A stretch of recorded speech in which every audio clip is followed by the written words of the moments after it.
Game theory के question में saddle point कैसे फाइंड आउट किया जाता है। देखिए, अगर तो मेरा क्वेश्चन में सैडल पॉइंट एग्जिस्ट कर रहा है, फिर तो हम कहेंगे कि हमारा जो क्वेश्चन है वो पेयर स्ट्रेटेजी का है, ठीक है, और जो सैडल पॉइंट होगा हमारा वही हमारा वैल्यू ऑफ गेम होगा, और जहां पे हमें सैडल पॉइंट मिल रहा है वो हमारी ऑप्टिमम स्ट्रेटेजी होगी।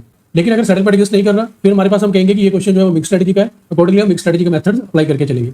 तो हम ये कैसे चेक करते हैं कि सैडल पॉइंट एग्जिस्ट कर रहा है कि नहीं। ये एग्जांपल मेरे पास अवेलेबल है, ये पे ऑफ मैट्रिक्स हमें दिया हुआ है। अपनी रोज में देखो कहां पे मिनिमम वैल्यूज आ रही है। जैसे इस पे ऑफ मैट्रिक्स में हमारे पास 3 रोज है, ठीक है, यानी कि इन अदर वर्ड्स में कहूं कि जो हमारा प्लेयर ए है उसकी 3 स्ट्रेटजीज है, strategy A1, strategy A2, strategy A3, ठीक है। तो हम क्या करेंगे, उसकी फर्स्ट स्ट्रेटजी में देखेंगे, यानी कि उसकी पहले फर्स्ट रो में देखेंगे कि मिनिमम वैल्यू क्या आ रही है। तो यहाँ पे देखना फर्स्ट रो में मिनिमम वैल्यू क्या आ रही है।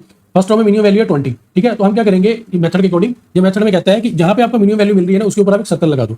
तो यहाँ पे 20 मिनिमम है, 80 और 20 को कंपैरिजन करेंगे तो क्या मिनिमम आ रहा है, 20 मिनिमम आ रहा है। तो मैं क्या करूंगा, 20 के ऊपर एक सर्कल ड्रॉ कर दूंगा, ठीक है। मैंने अपनी फर्स्ट रो में मिनिमम वैल्यू फाइंड आउट कर ली है। नेक्स्ट मुझे करना है, मैं अपनी सेकंड रो में देखूंगा, सेकंड रो में मिनिमम वैल्यू क्या आ रही है 30। तो अब हम क्या करेंगे, 30 के ऊपर सर्कल ड्रॉ कर देंगे।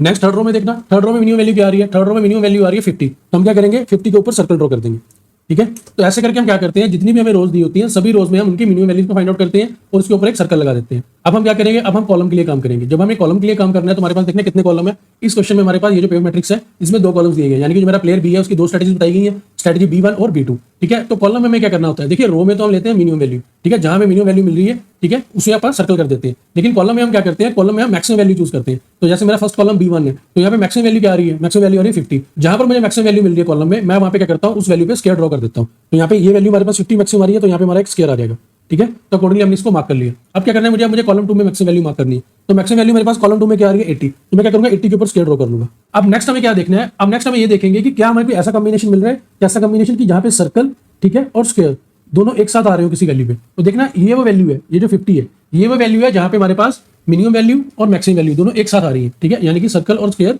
एक साथ आ रहा है। तो जहां पे हमें ऐसा पॉइंट मिलता है इसी को हम कहते हैं सैडल पॉइंट, इसी को हम क्या कहते हैं सैडल पॉइंट। तो ये हमें क्या मिल गया, ये हमारा सैडल पॉइंट है, ठीक है, सैडल पॉइंट कह लो या इसको इक्विलिब्रियम पॉइंट भी बोल देते हैं। तो ये मेरा सैडल पॉइंट है। देखिए जब हमें सैडल पॉइंट किसी क्वेश्चन में मिल जाता है तो जो हमारा सैडल पॉइंट होता है ना वही हमारा वैल्यू ऑफ गेम होता है। तो इसका मतलब मेरी वैल्यू ऑफ गेम क्या आ गई 50।